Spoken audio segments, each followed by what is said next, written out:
बाबूजी के पीरिए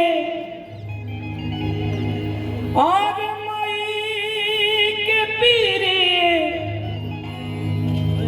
परन होली हो। वैसे भी बिटिया जो बेटी हो खेले वो अपना पिता के सबसे करीब हो खेले। और वह सब देख ले होगा कि पिता वृद्ध हो गए हैं, उनकी तबीयत खराब है, उस समय बेटा नौकरी में होता है, नहीं पहुंच पाता है। बिटिया कहीं से भाग करके पहुंचती अपने पिताजी के उस अंतिम क्षण में। इसलिए